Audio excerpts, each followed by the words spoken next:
Thank you, Marge, for participating in our event. Now, we've heard a lot of COVID outbreak happening in different parts of the world and in the Philippines. Can you tell us your current situation in Bulacan? Yes, we were heavily affected by the COVID outbreak.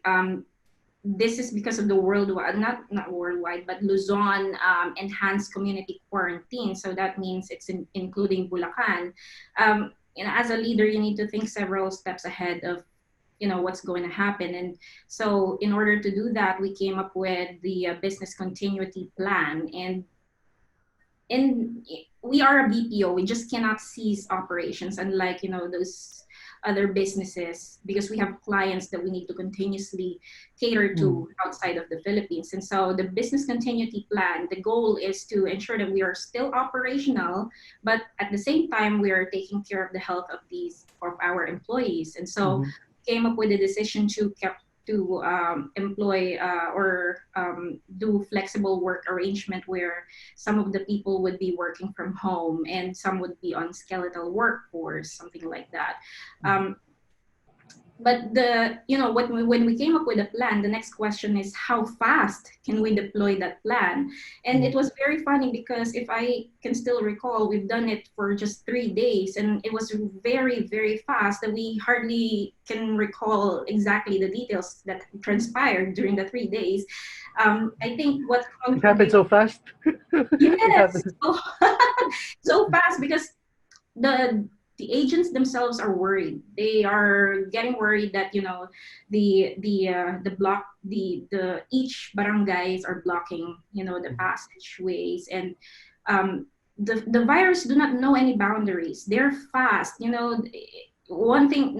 next thing we know, we have this about number of cases that are increasing every day, and so we need to really act fast. And I think what contributed to this is that the agents themselves actioned right away when we announced, or when I announced on Facebook. We had a Facebook live, so I announced to the agents that we will all be on a flexible work arrangement and all that stuff, and the HR team explained the work from home policy. The next thing we know, the agents are packing up their setting up their computers and finding a space in their homes where they can work.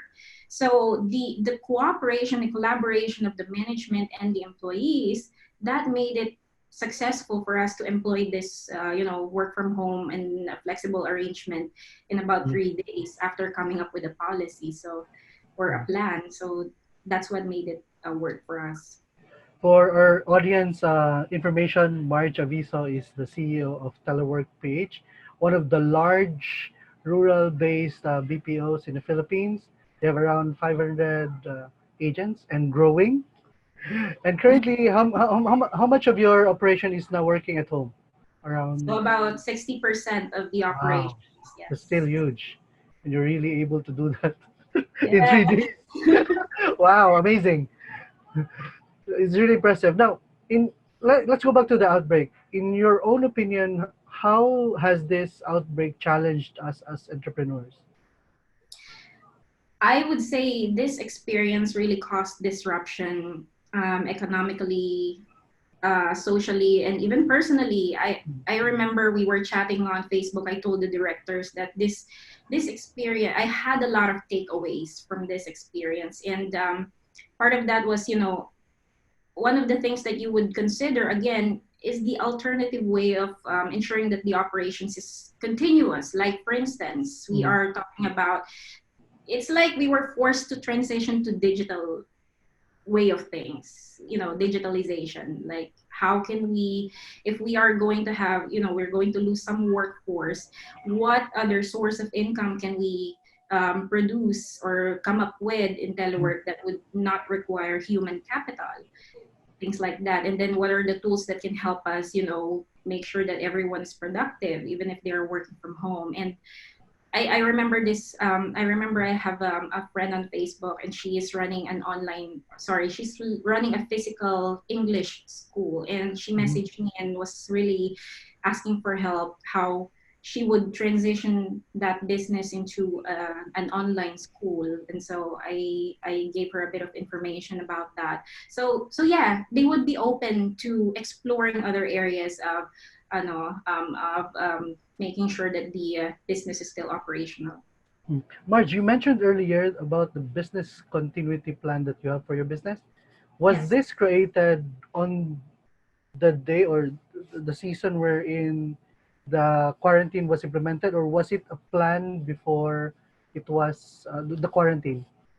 Yeah, before the quarantine. So like I No. said, as a business leader, you have to think steps ahead, and Mm. it's a very timely decision because then the government is employing, or the government is starting to give these mandates that we need to shut down the operations, things like that, and then there would be no groceries, or I mean there would be no other businesses available. So Yeah, yeah, so perfect timing. it was really hard for everyone. Now, for startups and local businesses, I know COVID-19 is really a challenging. Uh, I think we can call it another equalizer. The third equalizer was internet. I think this one is the next equalizer. For Yeah. local business, well, how do you think can they? What do you think will be their action plan for them to be able to survive? Yeah, I would say take responsibility and action right away. Because if you're going to, like, for instance, as a small business owner, of course, I'm assuming some of them would not have the emergency funds available. So they would be leaning on the government's help. But don't wait for it. It will be more difficult. So first, of course, you need to have your emergency funds available in times like this. You need to have policies in place to ensure that your employees are well taken care of, and that they are still productive regardless of whether they are in the office or working from home. Mhm. And yeah, the continuity plan, the business continuity plan must always be updated whatever the current condition is, because it's essentially changing, and right now we are expecting the worst case scenario, and that would be an extension of the 1 month quarantine. So what's going to be your next steps, right? What Mhm. are you going to do? Is that going the flexible work arrangement, is that going to continue, or you're going to decide to work on another source of income, things like that. Wow. Considering that you have 500 employees, that is a major breakthrough in your company. So the takeaways Yeah. here, as CEOs, we need to think in advance. You should have able to prepare your emergency funds already. Business continuity plan is in place. Home work policy. What else? Yeah, essentially in the contingency plan or the continuity plan, you'll have everything in there, like Mm. what's going to be your plan for your business and for your employees as well. So that's essentially going to be all in there. For new employees, how much of their income should be allocated to emergency funds or For employees contingency? or for businesses. I think it's for business. I Oh, think for it is becoming a requirement currently, considering that the time is so confusing. And uh, yeah. in your part, what how much should be of the current salary or something, the current company income should be allocated to emergency and contingency funds? We do the usual and the basic setting aside of about 20%.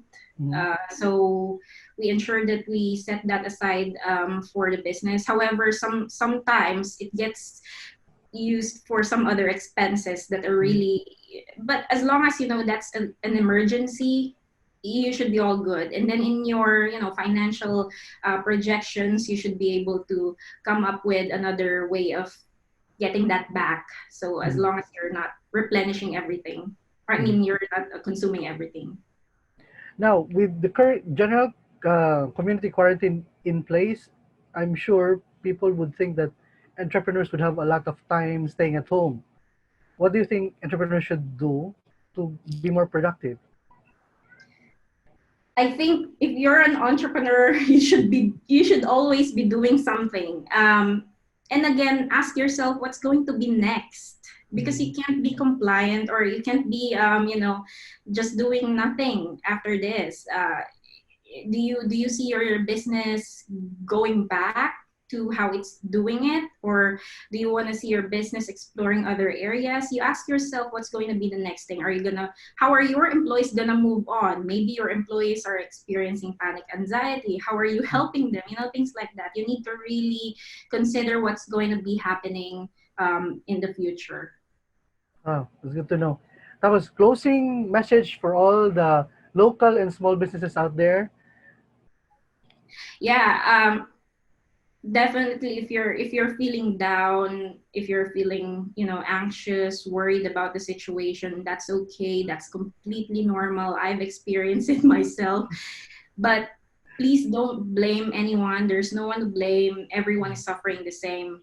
But also at the same time, you have to move on fast. I think if you're gonna be worrying about it, nothing is gonna happen. You just have to simply make action or take action about the situation, and then also make sure that you work on what you can control. Because right now, this pandemic is something we cannot control, and so if you work on something that you can control within your organization, that will make a difference. And another thing is to dedicate just 2 hours of your day on social media or on the news, because it's going to be very, very stressful to see a lot of negative news, and True, you can true. see the spread.